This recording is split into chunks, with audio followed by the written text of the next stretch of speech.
Technology ലോകത്തെ വാർത്തകളും വിശേഷങ്ങളും ആദ്യത്തിൽ വേഗത്തിൽ അറിയാൻ ഈ ചാനൽ സബ്സ്ക്രൈബ് ചെയ്യുക. ഓരോ വർഷം കൂടുമ്പോഴും ഫോണുകളുടെ പുറകിലെ ക്യാമറകളുടെ എണ്ണം കൂടിക്കൂടി വരുന്നതാണ് ഇപ്പോൾ ട്രെൻഡ്. ഈ വർഷം വന്ന ഒട്ടുമിക്ക നല്ല ഫോണുകളിലും 4 ക്യാമറ സെറ്റപ്പാണ് നമ്മൾ കണ്ടത്. ഇനിയിപ്പോൾ 5 ക്യാമറ സെറ്റപ്പിലേക്ക് ട്രെൻഡ് മാറി തുടങ്ങിയെന്നാണ് കേൾക്കുന്നത്. Welcome to another episode of 2 Minutes Tech News. ഞാൻ നവാസ്, നിങ്ങൾ കണ്ടുകൊണ്ടിരിക്കുന്നത് ടോക്ക് ആൻഡ് ടെക്. സമയം കളയാതെ നമുക്ക് ഇന്നത്തെ വാർത്തകൾ കാണാം.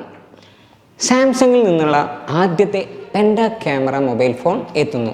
A72 എന്ന മോഡൽ എത്തുന്നത് 64 മെഗാ പിക്സൽ മെയിൻ ക്യാമറയ്ക്ക് പുറമെ 12 mega pixel wide angle lens, 8 mega pixel zoom lens, 5 mega pixel വരുന്ന മൈക്രോ ഡെപ്ത് സെൻസറുകൾ എന്നിങ്ങനെ 5 ക്യാമറ സെറ്റപ്പിലാണ്.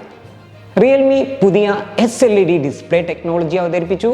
കൂടുതൽ wide angle viewing experience, I comfort എന്നിവയാണ് പ്രത്യേകതകൾ. ഉടൻ പുറത്തിറങ്ങുന്ന റിയൽമി 55 ഇഞ്ച് 4K TV-യിലായിരിക്കും ഈ ഡിസ്പ്ലേ ആദ്യം ഉപയോഗിക്കുക. പറക്കുന്ന ഹോം സെക്യൂരിറ്റി ക്യാമറ അവതരിപ്പിച്ച് റിംഗ് കമ്പനി. വീട്ടിലെ കാര്യങ്ങൾ പറന്ന് നടന്ന് നിരീക്ഷിക്കാൻ കഴിവുള്ള ഈ ക്യാമറയ്ക്ക് $250 വിലയിട്ടിരിക്കുന്നത്. ആമസോൺ പുതിയ ഫയർ TV സ്റ്റിക്കുകൾ അവതരിപ്പിച്ചു. അപ്ഡേറ്റഡ് ഫീച്ചറുകളോടെ എത്തുന്ന പുതിയ ഫയർ സ്റ്റിക്ക് കൂടുതൽ വേഗതയോടെ ഫുൾ HD സ്ട്രീമിംഗ് സാധ്യമാക്കും. ഡോൾബി അറ്റ്മോസ് സപ്പോർട്ടും നൽകുന്നുണ്ട്. 4000 രൂപയാണ് റെഗുലർ മോഡലിൻ്റെ വില, 3000 രൂപയാണ് ലൈറ്റ് വേർഷന്. കൂടുതൽ പുതിയ ഗാഡ്ജറ്റ് വിശേഷങ്ങളുമായി നാളെ കാണുന്നത് വരെ ഗുഡ് ബൈ.